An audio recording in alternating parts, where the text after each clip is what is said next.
सबसे पहले धर्मेंद्र जी, आपसे भी वही सवाल है, एसआईआर होना चाहिए कि नहीं होना चाहिए? कभी एसआईआर लोकतंत्र पर हमला होता है, कभी आप कह रहे हैं कि 27 के सत्ताधीश बन जाएंगे। कंफ्यूजन क्यों है हर चीज में? अगर एसआईआर के माध्यम से फर्जी वोट काटे जाएं और असली वोट जोड़े जाएं तब तो होना चाहिए। अगर एसआईआर के माध्यम से फर्जी वोट जोड़े जाए, असली वोट काटे जाएं तो नहीं होना चाहिए। ठीक ऐसे ही जैसे अस्पताल में इलाज होता है लेकिन अस्पताल में किडनी भी निकाली जाती है, तो हम ये बात कह सकते हैं कि अस्पताल होना चाहिए पर इलाज अच्छा होना चाहिए। वैसे आपका इंटेंशन अगर साफ है तो बिल्कुल ठीक है।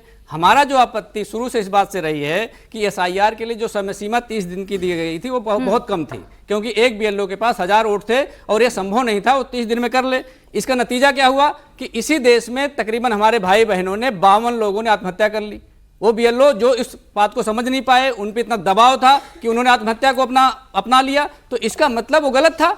फिर चुनाव आयोग ने समय बढ़ाया। अगर यही समय आप पहले दे देते कि नहीं हम 30 दिन नहीं 45 दिन में कराएंगे तो शायद उनकी जान बच जाती। अगर इसी देश के बीएलओ की जान बचने के लिए हम लगातार प्रयास कर रहे हैं तो उसमें हम गलत क्या कर रहे हैं ये बताना पड़ेगा भारतीय जनता पार्टी को। लेकिन आपने तो चुनाव आयोग के इंटेंशन पर भी सवाल खड़े कर दिए थे। आप तो कह रहे थे बीजेपी आयोग है, चुनाव आयोग है ही नहीं।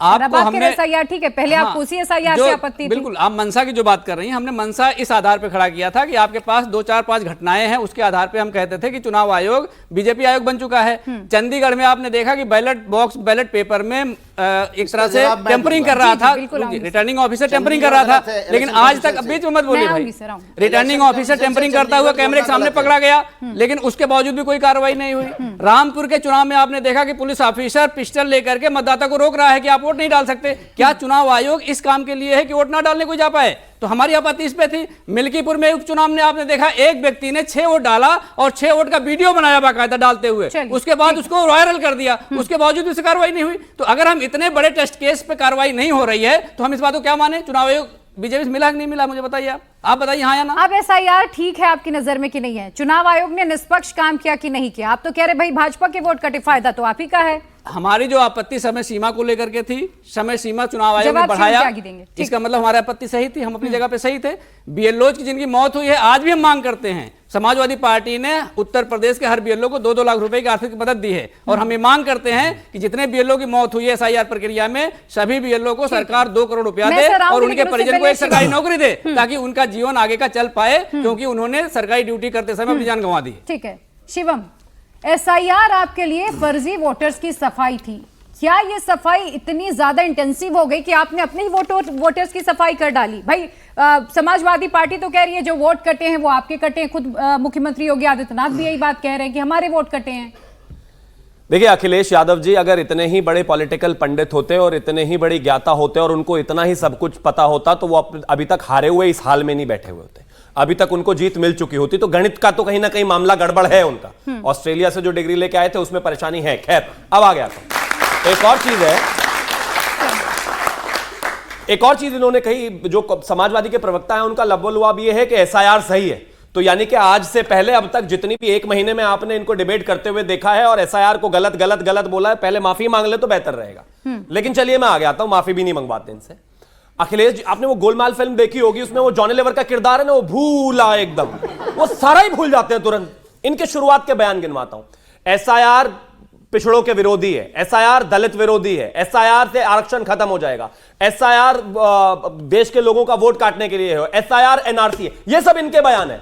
और आज जैसे ही पूरा हो गया, अरे ये तो बीजेपी के 3 करोड़ कट गए, ये तो बीजेपी के हर वोट पर 60,000। ये भूलने की जो बीमारी आपको है ना, मैं मानता हूं इससे दूर आना चाहिए। अब आगे आता हूं, एसआईआर हुआ, हम तो हमेशा से ही समर्थन में थे। मैं ऐसा मानता हूं कि अपने आप में बहुत अच्छी बात है जिस तरीके से स्थितियां बनी। 15 करोड़ वोट उत्तर प्रदेश में है, 2 करोड़ 89 लाख कटे, उसमें अलग अलग कारणों से वोट कटे, बहुत अच्छी बात है। हम आज भी इसी बात को मानते हैं कि इस देश में उत्तर प्रदेश के वासी ही वोट डालेंगे, जो यहां रहता है वही वोट डालेगा, बाहरी का कोई काम नहीं। शिवम, एक छोटा सा कैलकुलेशन आप हमारे दर्शकों को समझाइए जरा। 25 करोड़ की आबादी उत्तर प्रदेश के भीतर है, अब लगभग 65% यानी कि 16 करोड़ वोटर्स होना चाहिए। ये मैं योगी आदित्यनाथ का कैलकुलेशन ही समझा रही हूं। अब अगर इसमें जो एसआईआर से पहले यूपी में 15 करोड़ 44 लाख मतदाता थे और मौजूदा समय में यानी कि 2027 के जब विधानसभा चुनाव होंगे तो 13 करोड़ 86 लाख मतदाता मतदान करेंगे। अब जो गैप आप कह रहे हैं 3 करोड़ वोटर्स का, ये कहां गए? मैं मानता हूं कि ये पहली बात तो इन्होंने बताया है, खासतौर पर जो 2,89,00,000 का मामला है, इसमें से मृतक मतदाता 45 लाख हैं, जो शिफ्ट हुए हैं वो 1,25,00,000 लाख हैं, जो डुप्लीकेट रजिस्ट्रेशन हैं वो 23 लाख हैं, अन्य कारणों से जो लोग अनमैप्ड हैं वो 84,50,000 हैं, फॉर्म ना लौटाने वाले 9,40,000 हैं। मैं मानता हूं कि जब फाइनल लिस्ट पर चीजें आएंगी, इस बात को भी एक एक चीज करके सिलसिलेवार तरीके से इलेक्शन कमीशन ट्रांसपेरेंसी के साथ जवाब देगा। अब इसके बाद सभी पार्टियों के रिस्पेक्टिव बीएलएस वहां पर है, बूथ लेवल एजेंट, अगर किसी को कोई डिस्क्रिपेंसी का विषय होगा तो वो उठाएगा और मैं मानता हूं वो मामला निस्तारित हो जाएगा। लेकिन बिना किसी बात के माहौल बनाना, बिना किसी बात के ये कहना कि एसआईआर खराब है, एसआईआर गलत है, एसआईआर वोट काट रहा है, हमारा नुकसान हो रहा है, हम पहले दिन से कह रहे हैं, जबरदस्ती माहौल बना रहे हैं। और मैं एक और चीज लिख के दे रहा हूं आपको, आप लिख कर ले लीजिए, 2027 में जब हारेंगे फिर यही कहेंगे कि हमारे वोट काट दिए थे एसआईआर में, इस वजह से हम हार गए। मोहम्मद आमीन साहब, आप जवाब दे दीजिए जरा।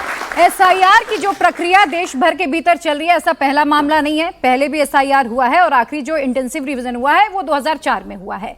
क्या प्रक्रिया सही तरीके से चल रही है? इसी तरीके से ये पूरी प्रक्रिया है या इस प्रक्रिया में कहीं खामी है? क्योंकि सबकी जो आपत्तियां, अभी प्रोफेसर धर्मेंद्र ने भी यही सवाल उठाया कि भाई एसआईआर हो रहा है लेकिन दबाव में हो रहा है, प्रक्रिया क्या कुछ तब अलग होती है?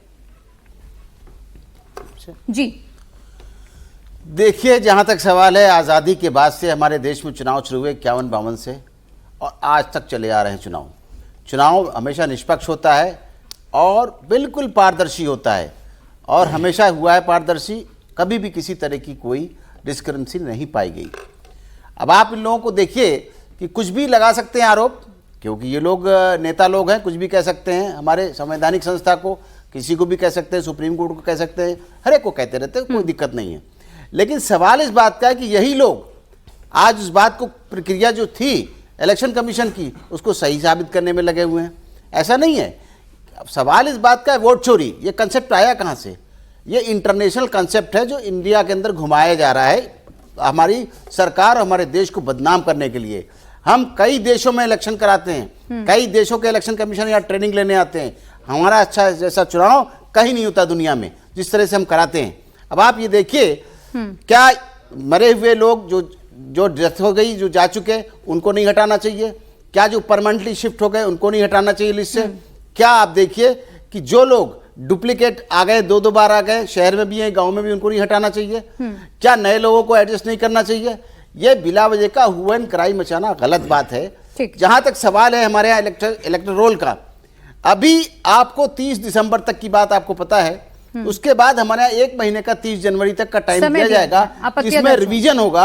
और उसके लिए साफ बात है कि अगर किसी का वोट कट गया है तो फॉर्म नंबर 6 लेके आए और विद प्रूफ आए, वो भी ऐड होगा।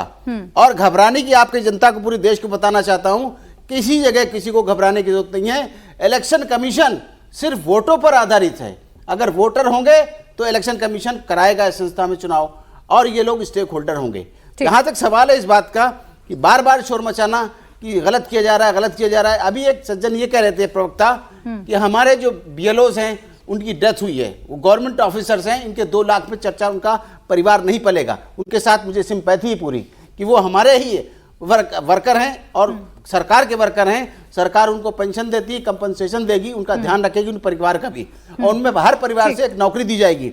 लेकिन बार बार इलेक्शन कमीशन को बदनाम करना ये उचित नहीं है। जहां तक सवाल है इस बात का, इस तरह की बातें बार बार करते हैं, वो गलत है।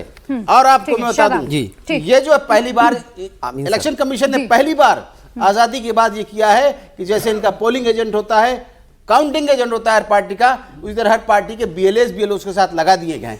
अभी कह ही नहीं सकते इस बात को कि इनका आदमी वहां नहीं था और बेईमानी हुई। ईआरओ को नोटिस देगा और ईआरओ से जवाब मांगेगा तो उनको ऐड करेगा।